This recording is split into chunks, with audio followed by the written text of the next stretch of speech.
Samozrejme musíme začať tým, čo nás najviac mrzí, opäť nadstavený čas.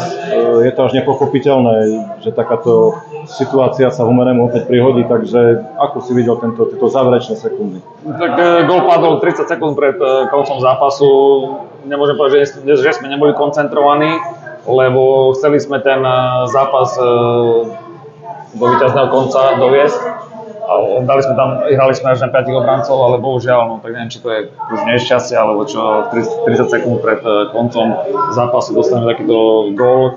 Za druhý polčas super nevystrel na branu a v 90. zase, neviem, druhej, tretej dostaneme takýto blbý gól. Bohužiaľ, no. Futbal je niekedy tvrdý a mali sme dať na 2-0, mali sme vpredu rozhodnúť skôr a nemuseli sme sa obávať o výsledok do 90. Ty si vlastne pozmenil základnú zostavu proti uplynulým zápasom, takže akú taktiku si vlastne chcel uprednostniť alebo uplatniť na tohto supera, ktorý ešte neprehral? Tak dnešný super bol veľmi kvalitný, musím priznať, že smerom dopredu boli veľmi rýchli, takticky vyspeli, vedeli si prihrať. Vzadu sme vedeli, že majú problémy, nie sú tak rýchlostné typy. Na to sme vsádzali. V prvom polčase škoda, že sme si vypracovali asi 2-3 také pološance, viac menej. Keď sme tam ten gól dali skôr, tak úplne iný zápas by bol. Dali sme ten gól v druhom polčase, no len ten záver, no tak to už neviem, či to je nešťastie alebo čo. Na supera sme sa pripravovali zodpovedne celý týždeň, bohužiaľ, neviem. Je to tak, jak je. Futbal je krutý niekedy. To, čo bolo vlastne pre Humenné smolou, tak to je pre Považskú Bystricu šťastím. 30 sekúnd pred koncom ste vyrovnali, takže ako ste vy videl túto poslednú situáciu? Tak už sme vrhli všetko dopredu a chvála Bohu vyšlo to.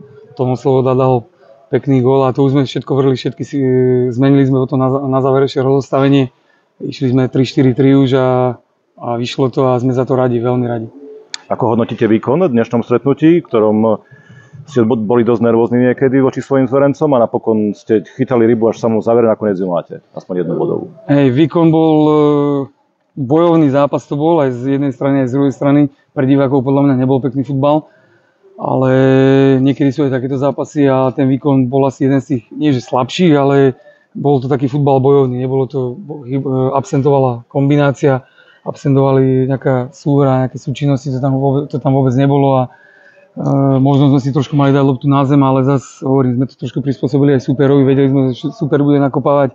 My sme tam mali veľa štandardných situácií, takže bolo to také bojovné a taký pre diváka nebol pekný zápas. Na záver sa opýtam, alebo tak štatisticky ste stále bez prehry, aj po 7. kole, takže isto sa príjemne hodnotí trénerovi takáto bilancia. Tak určite, ak chceme tú sériu potiahnuť čo najdlhšie a my sme, hovorím, Pán Boh zaplať za tento bod, pretože už to bolo 30 sekúnd do konca, veľmi sme za to radi a chceme tú sériu potiahnuť čo najdlhšie.